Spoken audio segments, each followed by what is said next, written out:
This is my home. This is my kitchen. This is my family. Tilly. Jack. Holly. Megan. And of course, my wife Tana. You may think you're the busiest person in the world, but over this series, I'm going to prove it's still possible to cook stunning food at home. My rules are simple. Home cooking has to be easy. It's got to be fast. It's got to be delicious. So, if you think you can't cook amazing food at home, think again. These are the only recipes you'll ever need. Breakfast, lunch, and dinner. Whether it's at my restaurants or at home, I think food should always stand up and be noticed. It doesn't matter if the dish is light and delicate or full-on and gutsy. The flavour should be distinct and clear, and that means always getting the maximum taste from your ingredients. Today, it's all about vibrant, muscular food. So, fasten your seatbelt for my ultimate breakfast, lunch and dinner, packed with big and bold flavours. First up, a punchy breakfast of merguez and fontina stuffed croissants. The flavour there is incredible. For lunch, a spicy Mexican soup. Be adventurous, but beware. Served with quick tortilla chips and a pico de gallo dip. Maggie. For dinner, I'll be setting the world to rights with my eldest, Megan. You're so annoying. I'm so annoying. When we make one of her favourite dishes, crispy roast duck with pancakes and black bean dipping sauce. Seeing as it's your favourite, now you can make it. Followed by a spiced banana tarte tatin. Wow. Boom. These are my ultimate recipes for a day bursting with a big and bold breakfast, lunch and dinner. Starting with a breakfast that can't fail to wake you up. Merguez and fontina stuffed croissants. OK, big and bold. When I was living in France, I stayed there for 3 years. Once, twice a week, I treated myself to the most amazing, bold breakfast. And it started off with these beauties here. Merguez. Cheap, but incredibly tasty. Start off with a nice hot pan. Merguez in. It's a very spicy sausage. Doesn't need any help, doesn't need any chili, just a touch of salt and pepper. You can smell the spice. They're starting to release all that wonderful oil, that flavour in there. Add a couple of cloves of finely sliced garlic. Spread the garlic across the pan. It instantly changes colour. Takes on this nice, dark, rich, golden colour. Now, take a little bit of the heat out with the parsley. The stalks of soft herbs like parsley and coriander can be used to impart flavour during cooking, but the leaves should always be added just before serving to give maximum colour and fragrance. And then finish that off with my capers. Amazing. All right. Beautiful. Now, take your croissant. They're literally 24 hours old, so they're crispy on the outside. And just slice off the lid. This recipe is a great way to use up any leftover croissants from the day before. I used to cringe when I saw the French cooks throw away croissants. I used to cry thinking, oh my God. Have you any idea what you're throwing away in terms of flavour?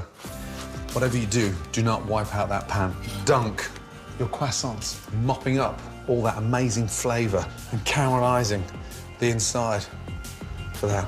Beautiful. And don't forget the lids. And then get your thumbs and go inside the croissant. All I want to do now is just create a little pocket and just manipulate the croissant. Now, this is where it gets exciting. Mix up the capers, the garlic, and the sausages. Look at the colour of that wonderful, delicious flavoured oil. Now, some cheese, but not just any cheese. Fontina cheese is like the #1 cheese for grilling. And because it's a very rich cheese, you shave it thinner than you would a white truffle, but it gives a really nice saltiness and a light, smoky flavour. A touch of pepper, a bit of salt. Place these big boys on the tray, literally 30 seconds, on the grill. Here we go. Nice. Crisp, packed full of flavour. Now top them. And that, for me, it's almost like being back in Paris. Except this time, I don't have to share them with the French. My ultimate big and bold breakfast. Merguez and Fontina stuffed croissants, a great way to start the day.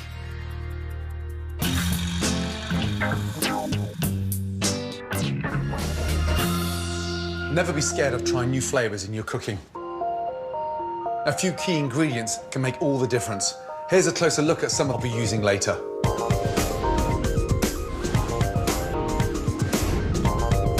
Peppercorns may be small, but whatever the colour in terms of flavour, they're one of the heavyweights of the kitchen.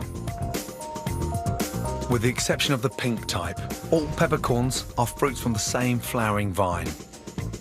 It's the stage at which they are harvested and how they are processed that determines their unique colours and taste. Today, I'll be using the fiery black and perfume pink types to add a big, bold punch to my pudding. For dinner, I'll be cooking duck, hugely popular in Chinese cuisine. This bird may be less meaty than a chicken, but its intense, rich flavour means the meat goes a long, long way. Wild or farmed, duck meat is packed with protein, vitamins and essential nutrients, and I'm going to slow roast one in my dinner dish of crispy roast duck with pancakes. Chilies are a fabulous ingredient, and one of my absolute favourites is the chipotle. Chipotles begin life as a green jalapeno pepper. The process of drying and smoking lends an intense smoky flavour to balance their spicy heat. Dried chipotles can be bought as a paste, powder or whole, which is how I'll be using them in my big, bold lunch. Chilies come in all shapes and sizes and heats and are used throughout the world. But if there's one cuisine that has really turned cooking them into an art form, it's Mexican. They're experts at building layer upon layer, flavoured with delicious chilies and spices. So, for my ultimate big and bold lunch, spicy Mexican soup. It's hearty, delicious, robust, but served with some tortillas and a wonderful salsa. It's almost like a complete meal in one. Starting with some finely chopped red onions for my soup. Let's get some heat going early. These are chipotle, so they're smoky, rich. They don't come with any warning signal, and these are seriously hot. So be adventurous, but beware. A nice teaspoon of toasted cumin, oregano, dried. Now start frying off the spices, the heat. You'll see the chilies start swelling up, delicious. Garlic. Be quite generous on the oil because that helps to blow out the chili. Right now, those onions and garlic are on fire. We're going to balance the sort of heat from the chipotle with sugar. Turn up the heat and really start caramelizing that sugar and the chili. Gives off the most amazing aroma. Next, fry up a tablespoon of tomato puree. Add a can of chopped tomatoes, cooked kidney beans, and vegetable or chicken stock to cover. There's something quite exciting about big and bold flavours, because in the restaurants you have to be somewhat controlled. You can't go crazy. So cooking these kind of dishes at home gives me that kind of release. Chilies, particularly when they're dried, continue to swell and release their heat as they're cooked. So the longer you cook your dish, the hotter it will be. But it's not as powerful as it needs to be yet. And every 5, 6, 7, 8 minutes, that's just going to get stronger, hotter, and more delicious. Bring it up to the boil and cook that out for 15 minutes. Whilst I allow the chili heat to infuse, I'm going to crack on with quick, crunchy tortilla chips and a fabulously fresh and spicy tomato salsa, known in Mexico as pico de gallo. Start by finely dicing 3 ripe tomatoes, 1 or 2 deseeded fresh jalapeno peppers, and half a red onion. Then chop a good handful of fresh coriander, add the juice from 2 limes, salt and pepper, and a drizzle of extra virgin olive oil. For the tortilla chips, rub a little olive oil onto 6 large shop-bought wheat wraps. Sprinkle with smoked paprika and gently massage in. Cut each wrap into triangles and spread them onto a baking tray. Bake for 3 to 4 minutes in a preheated oven at 180 degrees until golden brown and leave to cool. To complete my Mexican lunch, I need to finish my deliciously fragrant spicy soup.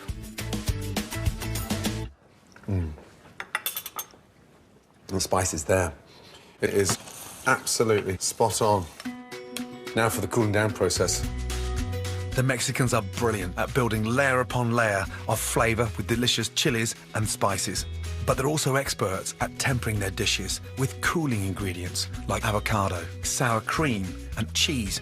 That's why you can take that amount of chili, you've got that spoon of richness, spice, and all of a sudden the avocado's almost like a little fire blanket over those chilies.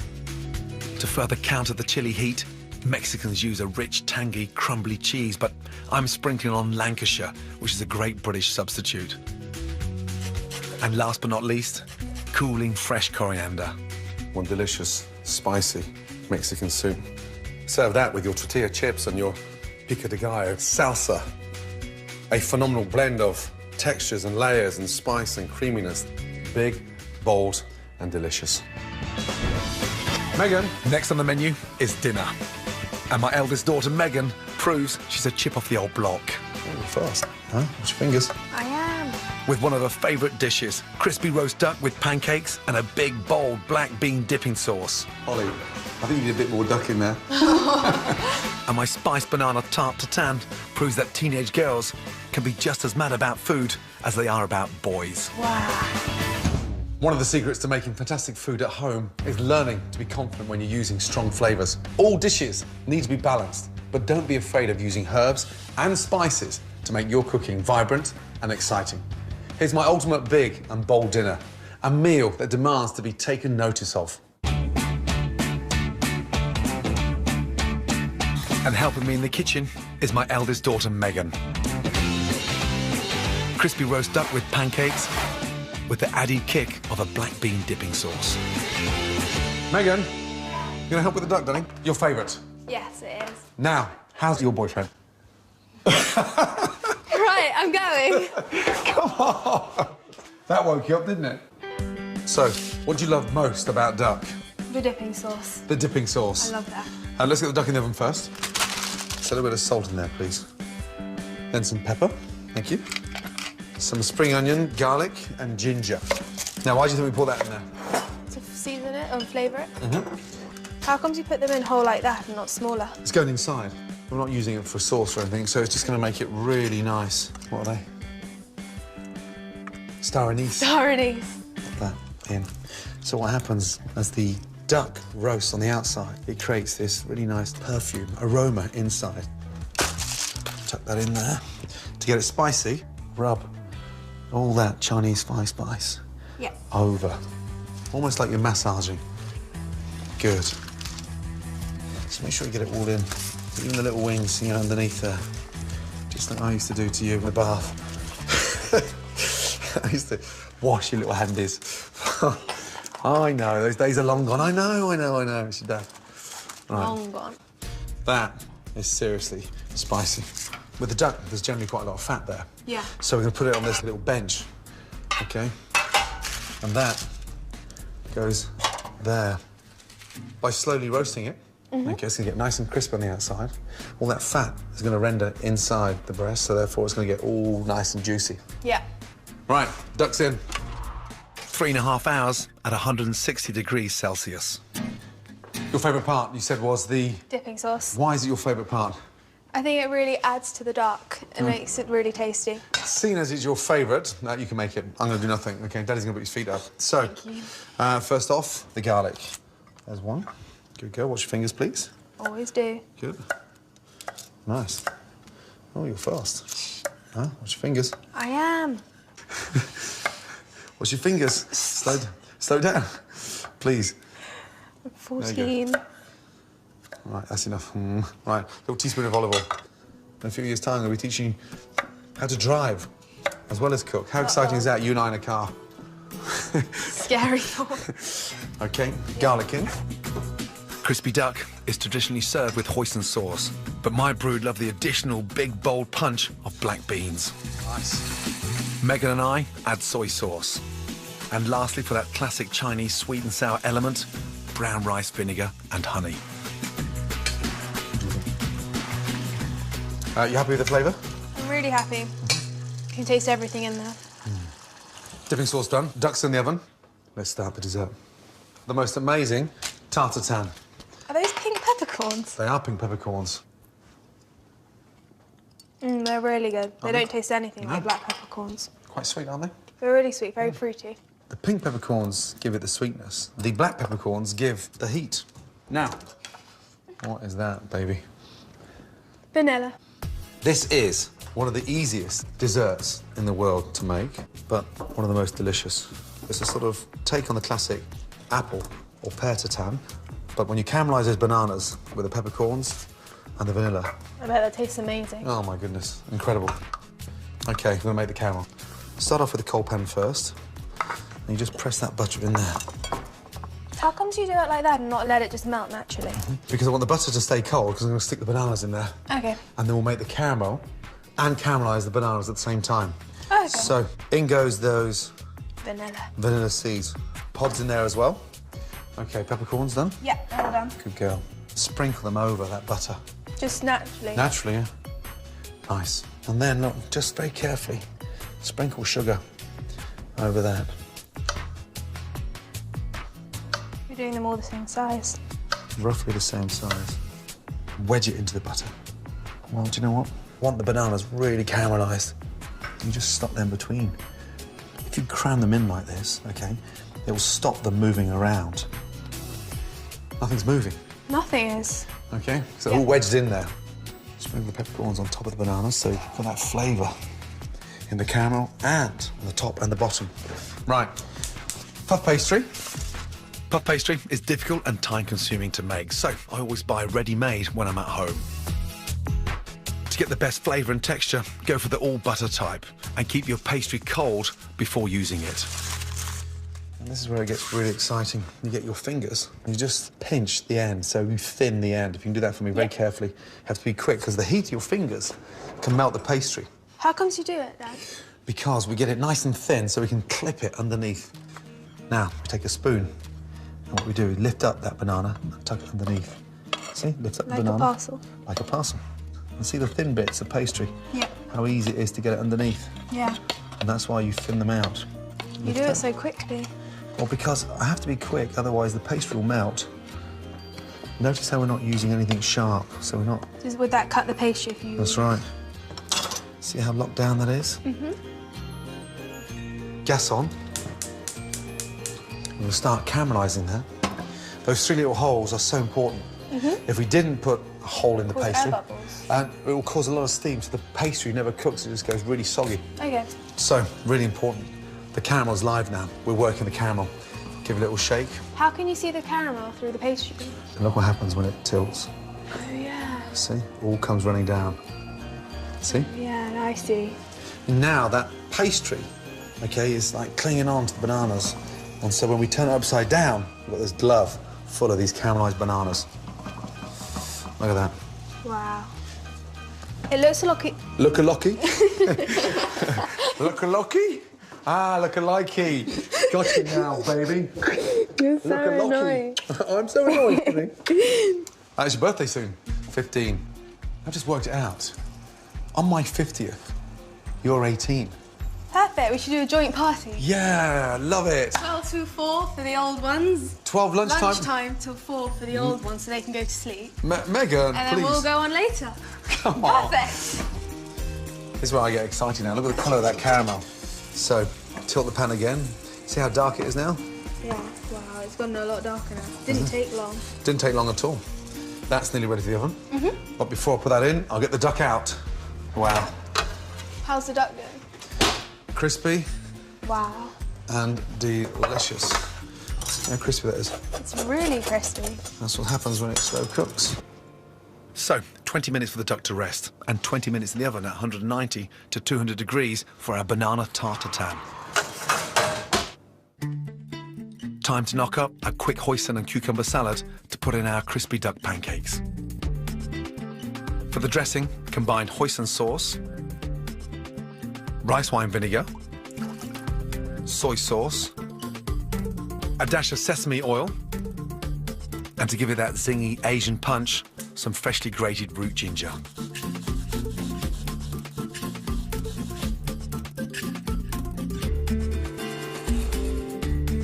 For the salad, trim and cut spring onions into very fine matchsticks. Peel a whole cucumber into long, thin ribbons. And shred in a couple of baby gem lettuces. Season and toss this fresh, crunchy salad in the sweet, yummy hoisin dressing. A combination that never fails to get the kids eating their greens. Wow. Look at that. So, see now where that pastry's caramelising. Caramel, so dark. And just a little tip. Gas back on, and that will release it. Because if you tip it and it's still sticking, then some of your bananas will stick. Yeah. So now, see when it starts spinning around like that? It's moving around It's moving around. And here we are, the moment of truth. When you know your daddy is the best chef in the world. Ready? Yeah.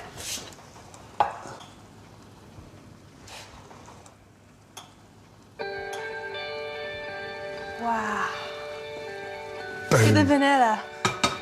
How delicious It is looks that? amazing. It smells really good as well.